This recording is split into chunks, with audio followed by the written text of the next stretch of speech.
I mean, we could talk about dealing with reproductive health and the dairy cattle. XLD, Extraordinary Dad! What do they look like? Extraordinary Dad! Where can you find them? Extraordinary Dad! We want to see them. We'll go out and meet one. Extraordinary dads.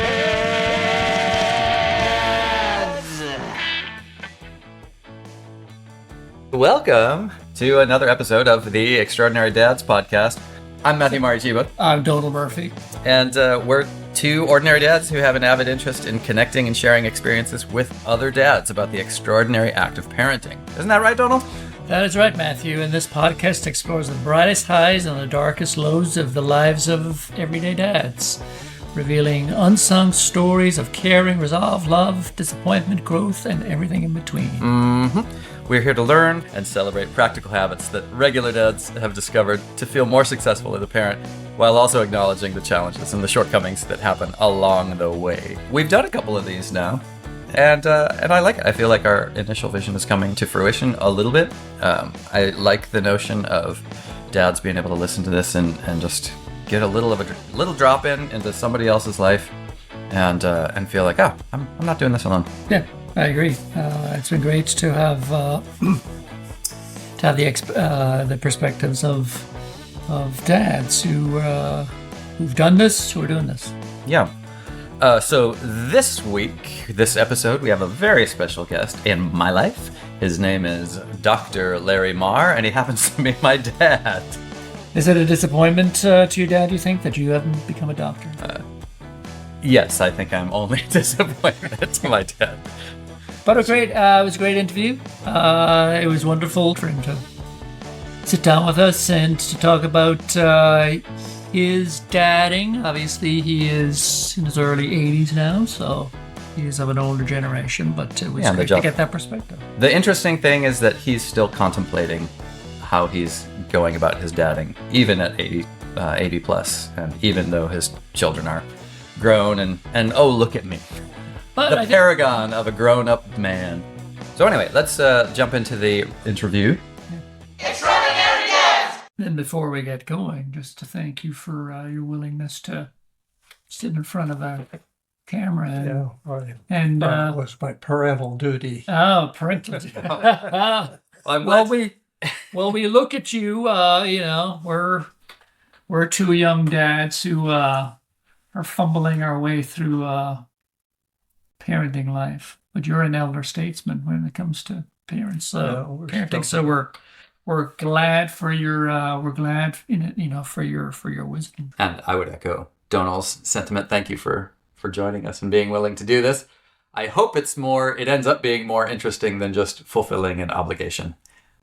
Yes, I'm sure it will be. Yeah, so let's dive in. Let's do it. Before we get into deep diving with our guest, is there any big parenting moments this week that have happened for you that are either proud, challenging, or something that really worked for you well? For me? Yeah. Yesterday. I don't know, it was automatic, and maybe it was a proud moment, but it was also, I didn't really think too hard, and maybe that's because my parenting is getting better, but I hate when I buy my son Dylan something and then, within 5 minutes he loses it.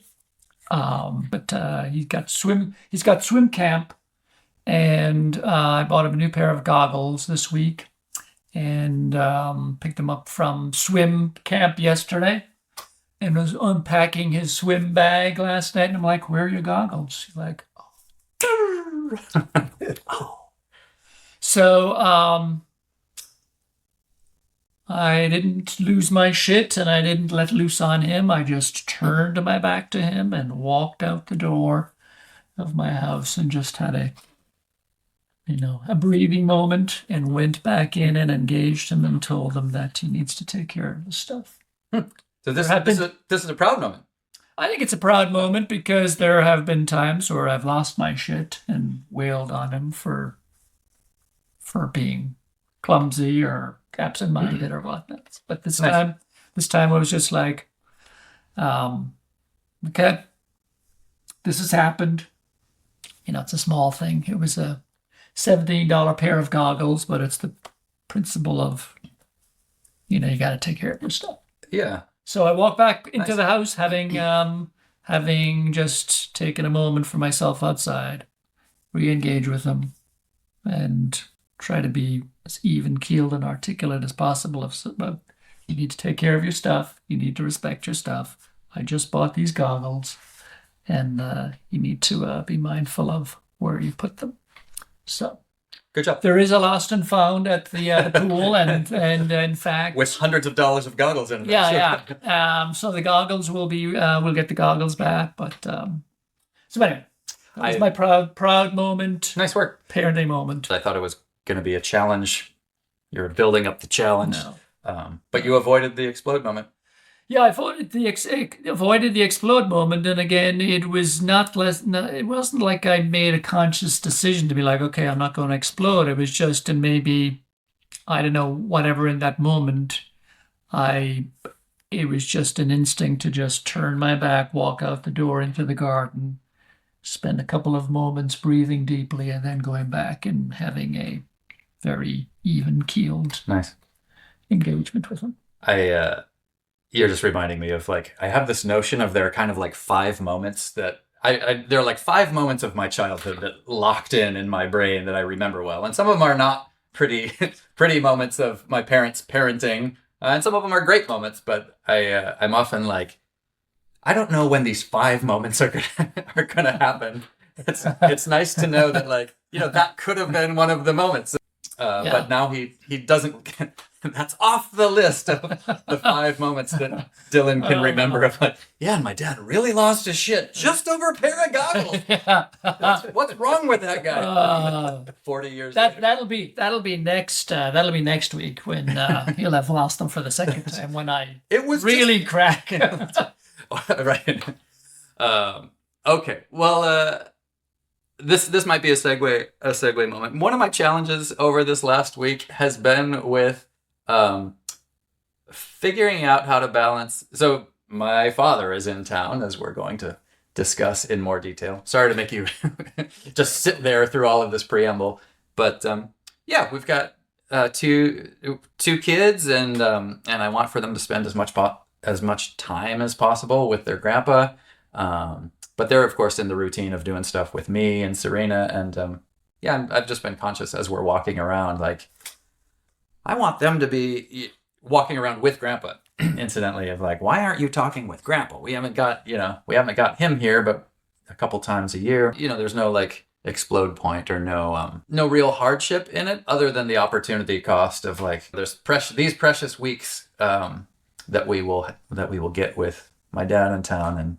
And do you feel that at all, Dad, of I'm actually curious, do you have a sense of gosh, I'm walking behind them as we walk to school, but I'm right here. How come Nico or Mayana isn't more? I think I understand that's they've got busy little lives, that they have a lot of things that they're following and paying attention to and expressing, and that that I'm kind of an add-on, but there's a lot of other things that are pretty interesting, perhaps more interesting to do. So it doesn't bother me that much.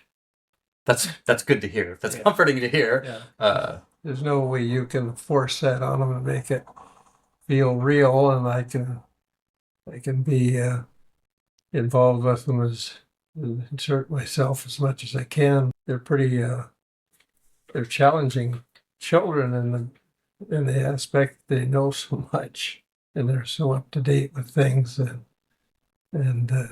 including electronics, and I'm not skilled at, and I'm learning from them more than they'd ever learn from me about electronics. Yeah.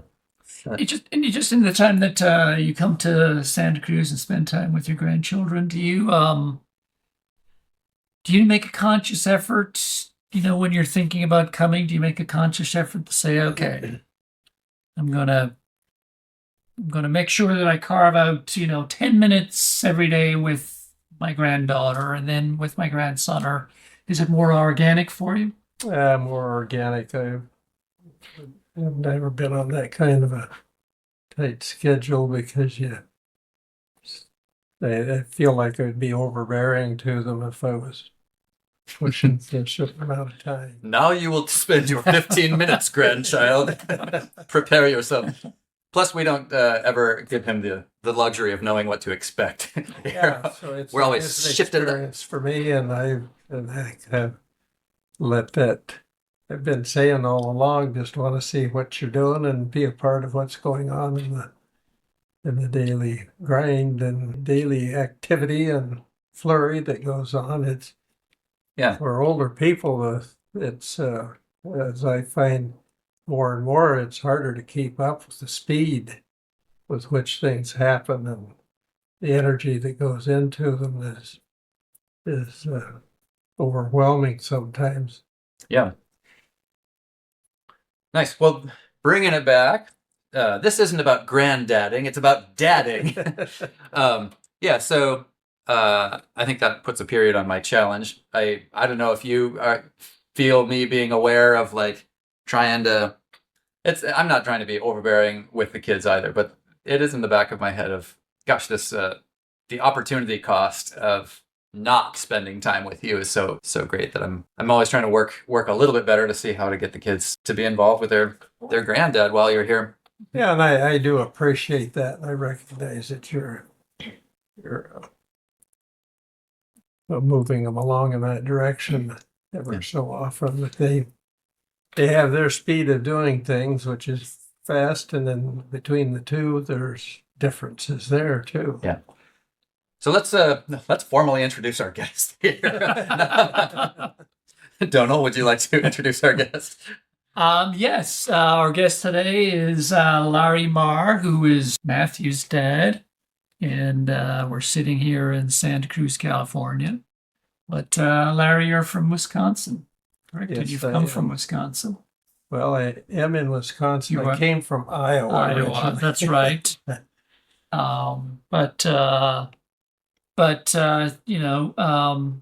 Establish your life in Oregon, Wisconsin. That's Mhm. where you married and raised your family. Yes, I was married. I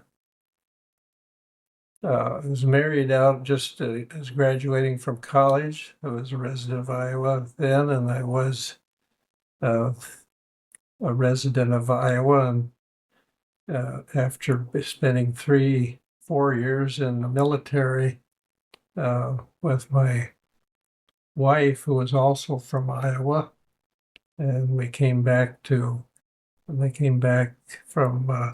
my engagement with the military and went directly to Wisconsin, where the dairy cattle are. That was my emphasis in school and as a dairy science major, and then in veterinary school. That was my favorite area. And growing up on a farm, well, that was really for me, and I think I had that support from my family to be able to rise to the occasion at that point and go into veterinary medicine. And so we went from being in the military and a lot of different places in the world. The world knows you as Dr. Larry Marr, the large animal veterinarian in the southern Wisconsin area, but I know you as Dad, and we're here to talk. This podcast is about dadding and really like the moment to moment, like now aspect of dadding. So it's a little bit interesting that you're actually our first guest. We don't know how we'll release these, but you're our first live guest where we're actually going through this, which was unexpected. We were thinking about what are the diverse ways that we can hear other dads' experience of what they're doing. And you get to be first. So, we want to know from an elder statesman of dadding what your real, day-to-day experience of fathering is, even, as an octogenarian with grown children. Yeah, I think you offer different perspectives. I think Matthew and I are deep in the parenting realm right now. You are you're an empty nester. You've got adult children, including Matthew. So, but you're still a dad, and you're still there's a different probably flavor of parenting now than there was when Matthew and his siblings were growing up. But It's much harder for him to spank me now. For the record, for the So- record, I never yeah. did stay. yeah, right. Sorry. Yeah. Exactly. Learned my lesson on that one time with my older son. So, we've got a list of questions we'd love to run through with you, and it could be reflecting on when you were raising a family of younger children, or it could be even your perspectives as a father to adult children. But just in terms of the questions we have for you is, what are you most proud of as a dad? Were there specific choices you made, or were there particular actions that you took, as you were parenting, that there's kind of a standout theme that you're proud of as a father? Yes, I think the proudest thing I have felt is I started in the being a father in 1967. That's a few years back, and in that time, dads weren't that much hands-on with babies and just growing children, but I was fortunate to be able to spend time with my firstborn, which were twins, in 1967, spending time daily and nightly caring for every bit of their needs.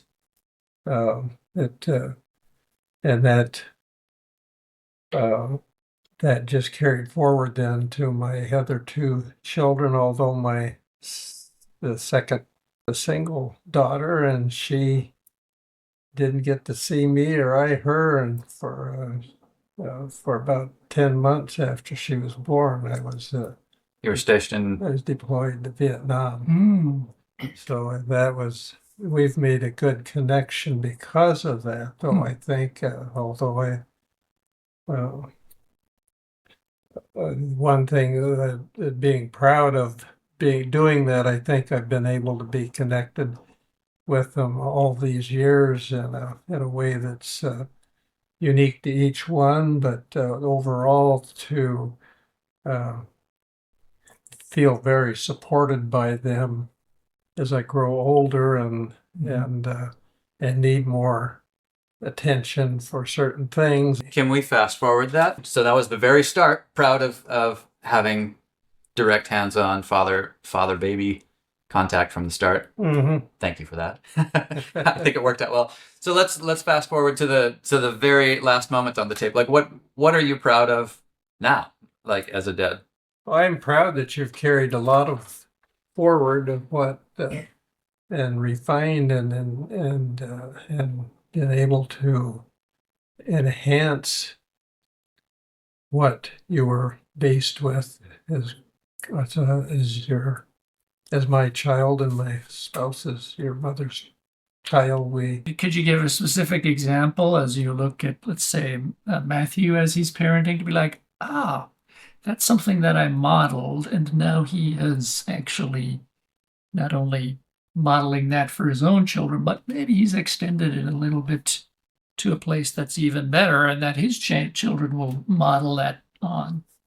Well, I think what I see about his handling of his children, my grandchildren, is that I feel like he gives them a lot of space to be themselves.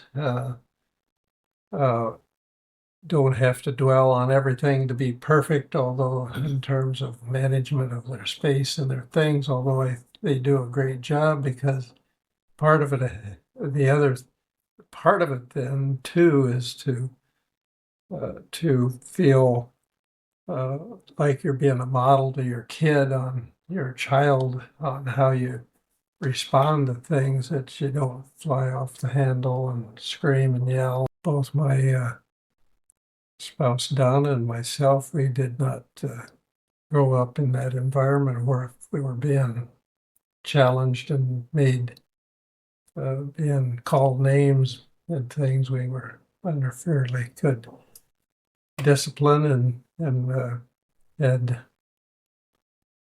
enjoyed the fruits of that as far as what you were able to allowed to do and be involved in and grow up with. There's such a I don't know if reward is the right word, but like the quality of the family, is that it? Just the anyway, there's such a heritage of stability and like even keeled behavior. I feel like in our family, and it sounds like that goes before even your time. Yes, but it's easy to just forget that in day-to-day goings on of like, oh, this is generations of sort of Right. even keel behavior Yeah. and conditioning to take it one step at a time. Right. but each child is different, as I said earlier. That it's each child has their own little biome that you have to Yeah. help mold as much as you can, and Yeah. they're all different reaction Yeah. and intellectually they've been great, and they've sought out a lot of things that I didn't provide for them personally, but you gave them a chance to Right. experience that through their studies and all.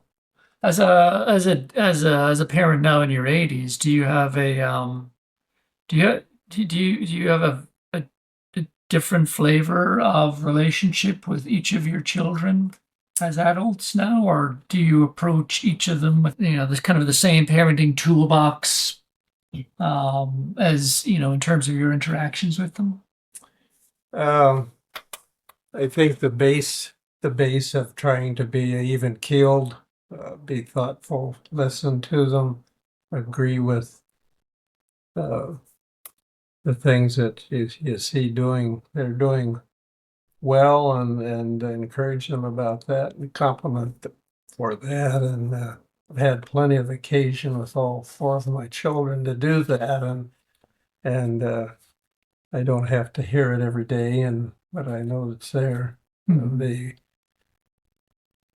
They look out for me very much. I've been a widower Mhm. for a long time now, and it's having that support has been really important Mhm. to me, and I know that that's not true in a lot of families. I feel blessed to be in that position, and I don't take credit for it, or Matthew's mother and I probably wouldn't take credit for all of it, but we feel like we did the best. We did a good job with laying the base. And then that's, it's, this is a nice segue, I think, is to get to your age. And I hope that I get to your age and look back and feel like, yeah, I did a good job. But, the flip of, what are you most proud of? Is there anything that you would look back and think, if I had my time all over again, I wish I did that differently, or that was Regret. that was the least proud moment of a long span of active parenting as they were growing up. Yes, there's always. I was. And here is my list. And here is my enumerated list of regrets. I was very fortunate to have my spouse. There's a lot of luck involved. Right, and, right. And with a good mate to begin with, and a good fit. The thing that I've experienced over the years that's been difficult is the norm keeps changing on how some things are done, and I think the institution of marriage has been dealt with in more and more leeway and on how that is handled as far as when marriages aren't going right, and thinking back in my earlier years, that was a huge sin. Somebody to get be divorced, you kind of looked at them as something that was defaulting in people for that. But I don't see that anymore, and I've had to deal with it and have dealt with it in my family, and that has been a stressful time for me, and those have been more recent years where you. That's like an active challenge of your dadding now. Yes. It's yes, it is. You need to again. You're looking at each one with the way they react and how they are digesting all of this when they're one of the people that's in a divorce or a separation situation. That each one has a little different set of little or big things that need to be lifted up and be honored. My approach has always been to try to do things that are beneficial to both sides of the marriage that they're in. It's hard to just shut off somebody that's become your daughter-in-law, son-in-law, whatever, that you've really learned to love, and you don't have any reason not to continue. So that's just the active challenge of navigating, changing marital status within your own family. And it sounds like there's a challenge of just you've got a set of values that are rooted in the 1940s and 1950s, and the sort of societal norms do shift and can shift, and having to update your values database that's a real challenge. Yes. They're values because they don't change much. Yeah, and it causes a need to work more at accommodating, keeping the family knitted together. Right. Hey, I wanted to hear an answer to Donal had a question about least proud moments of fathering, either in your early days or now.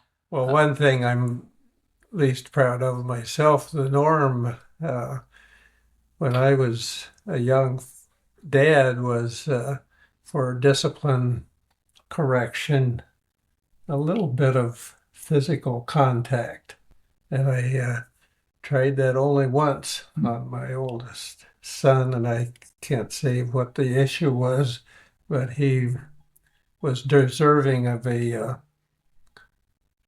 little spanking, and I did that, and he looked at me like, "What'd you do that for? You didn't hurt me, but what'd you do that for?" That was uncalled for, Larry Barr. Do you remember how old he was? I think he was probably 4 years old, something like that, a little swat on the rear end. I am curious, Dad, does that stick with you even now? Like as an 80-year-old man, you can be walking around town and remember the one time you swatted your son on the bum, and you can be like, "Oh, I regret that." Yeah. Yeah. That's wild. What? It was a degrading thing. I don't think I realized how much that was. I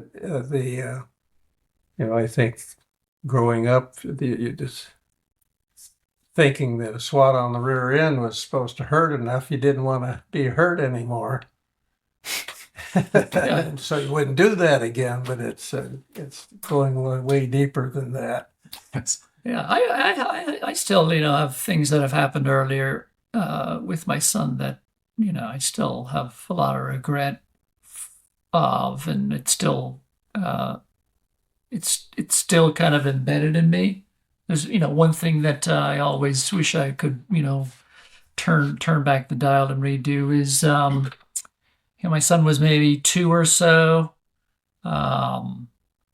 it's hard to get him to kind of settle down, or at least, this particular time it's hard to get him to settle down.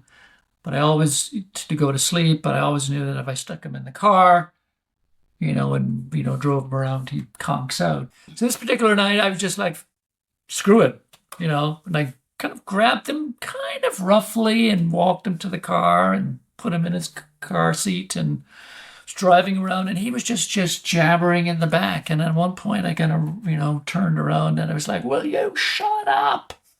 And That's one of those five. That's what it's like. Yeah. And he was like, and I think he was like, okay. But I regret that to this day. And that was like 8 years ago. So anyway, I went on a kick a few years ago. I just remembered this recently, actually, because I want to do more of it. But it was like I've got these regrets that resurface in my mind. One of them is making one of from our improv days, not scriptees, but someone I made cry during an improv rehearsal. Supposed to be a joyous time. Yeah, exactly. That must have been really bad if you made somebody cry in improv. I didn't hit anyone. Anyway, I just was an ass and really hurt someone in the middle of what's supposed to be a comedy rehearsal. And it just stuck with me for over a decade. And, I could be at Trader Joe's shopping and be like, God, I made her cry in front of her friends for no reason other than I had to make my point. So I went on this tear of like rooting out the regrets and finding people and being like, do you remember this time? Because I really regret this.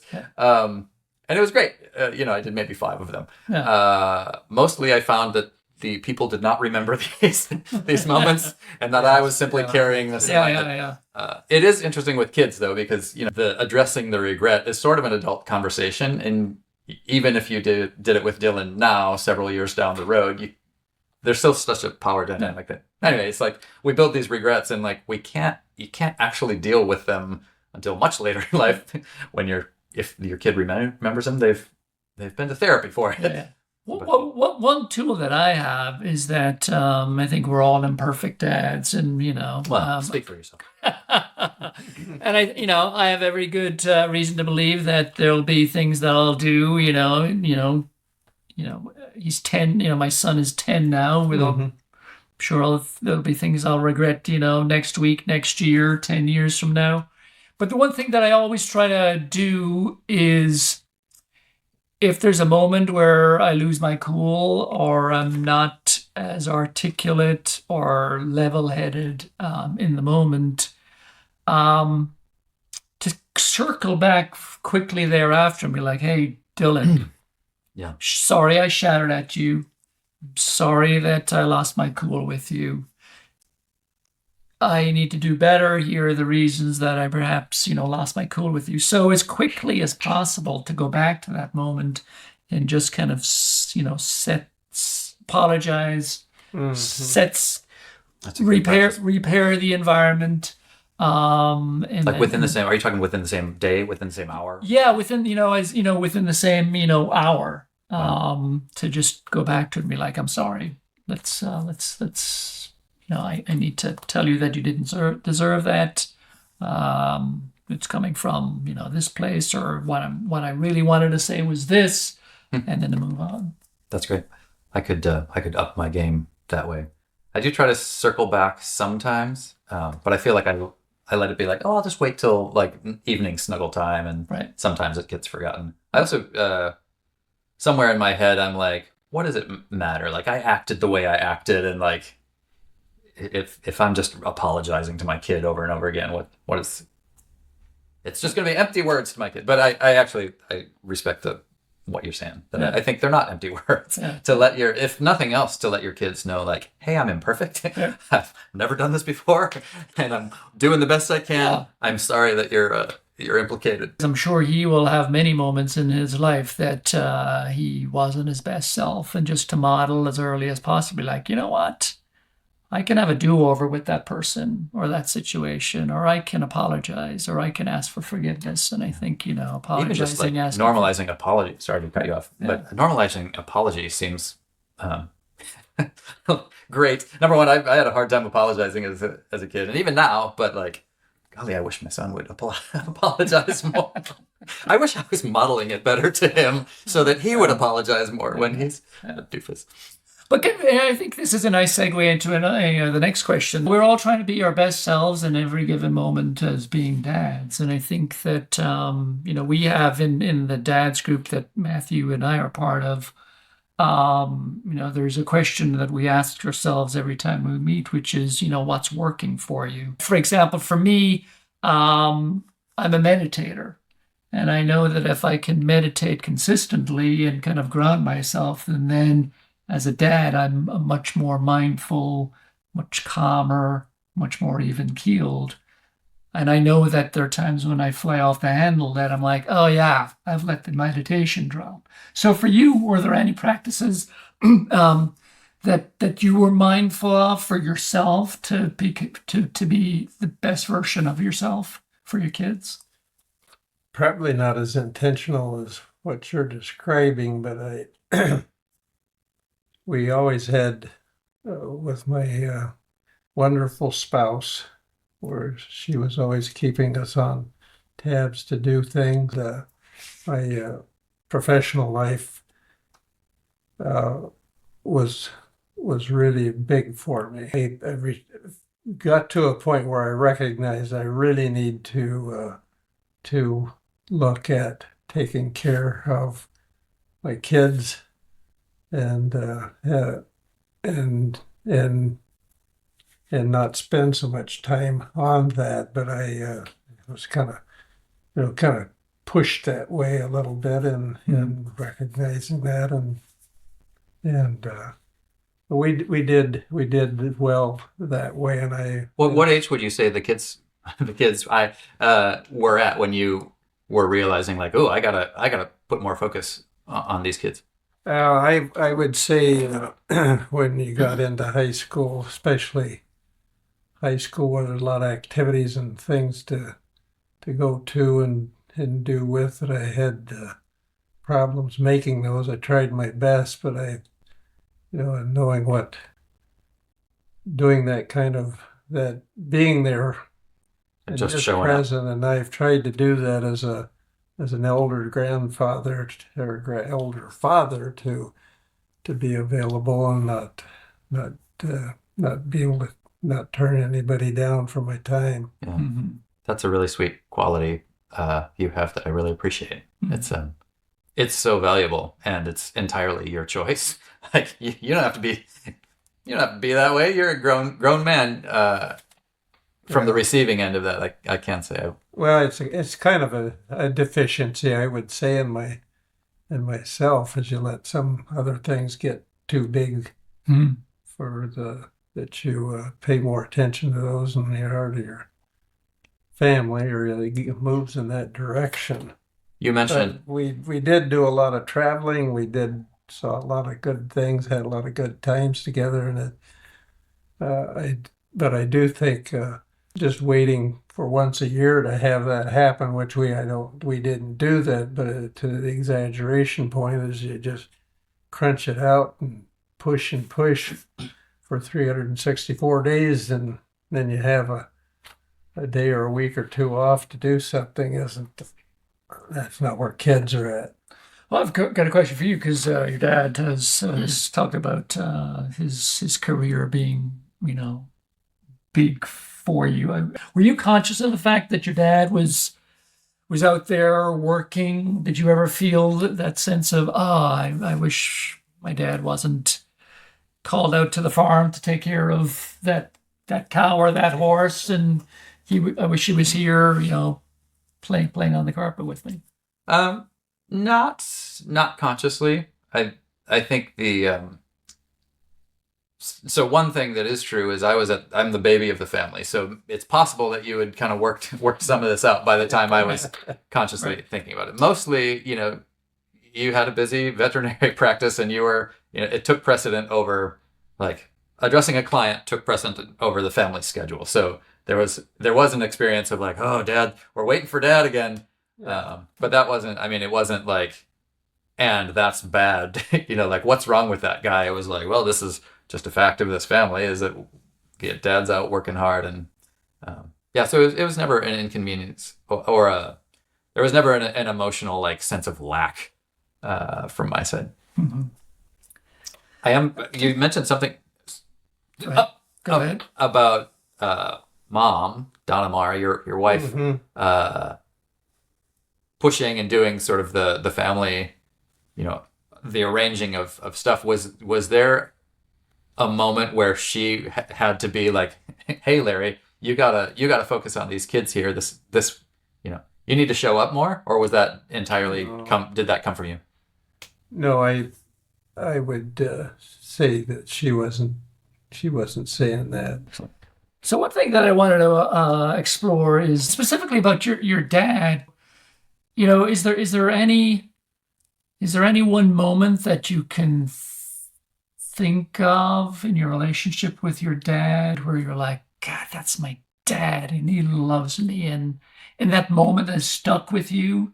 Can you think of anything?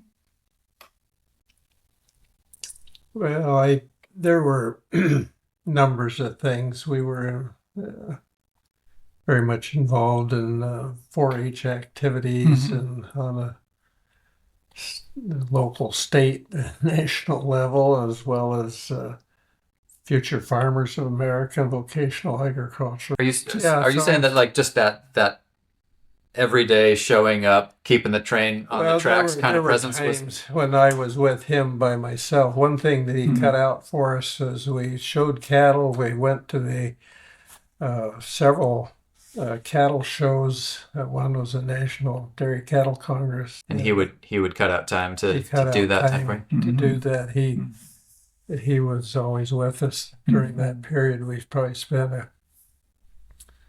probably a good 6 weeks out of the year prepping for a variety a series of shows, and it was a marketing tool for us. We sold registered cattle as a part of the business, and sold alfalfa. But so in that time, you got like one-on-one time with your dad. We got to stay overnight with him at the fair. Oh, that's cool. That was a big deal. He always stayed there. He was a 4-H leader, a community 4-H leader, so he had to be there. So those were good times thought of. Yeah. So it's not it's not necessarily a thing that he said, or it's just the fact that you got to spend time with him.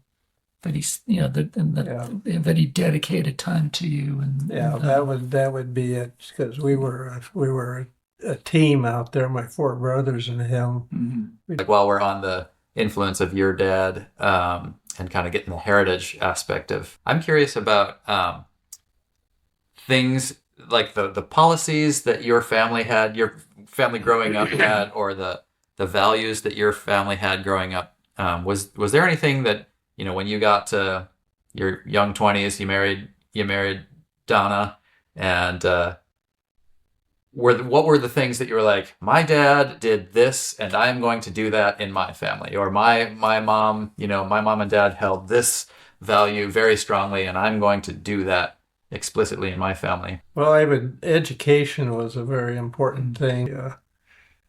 Both of my dad's parents were first generation or on U.S. soil. My dad's grandparents immigrated. My mother's has similar connections. People got out of Europe for a lot of good reasons, and but when they came to the United States, they were searching for education so that they could get ahead in the world, and that carried down.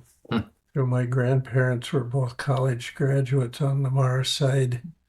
On my mother's side, there were university professors. And would you say that so that there was like a generational family value? Did you come into your marriage and explicitly think, this is a value for me, and I'm going to give my children, the gift of education? Yeah, definitely. And then we worked that out so that you could afford to get the degrees you got.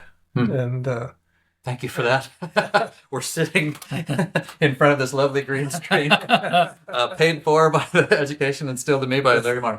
Yeah, but that was true of your mother too. That was kind of that was just the norm then. If you didn't get a college education at our point in time, well, you were headed back to the farm, and maybe not to do so well. There, a little more of a struggle without an education. With an education, was a key to being involved in community leadership. Mm-hmm.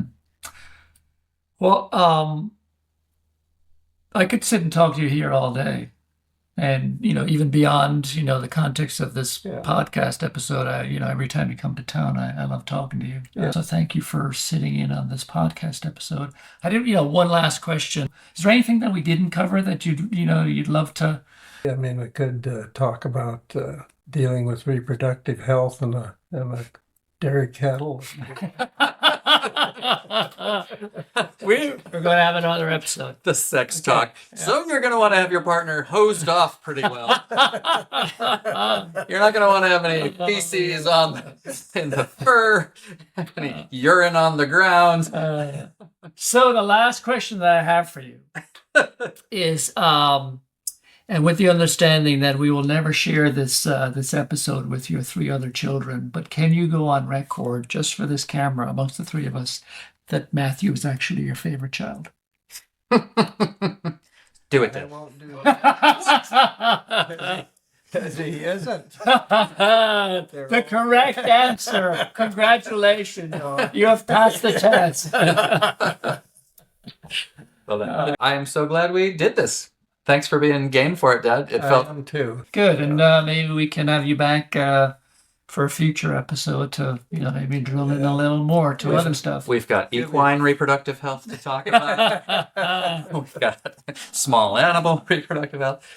But genuinely, it's always a pleasure when you come to town, and I get to talk with you. So thank you for joining us. Likewise. Extraordinary Dads!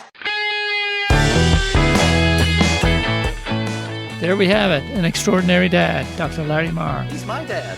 Thanks for sharing him. And thank you all for joining us. See you next time. Next time.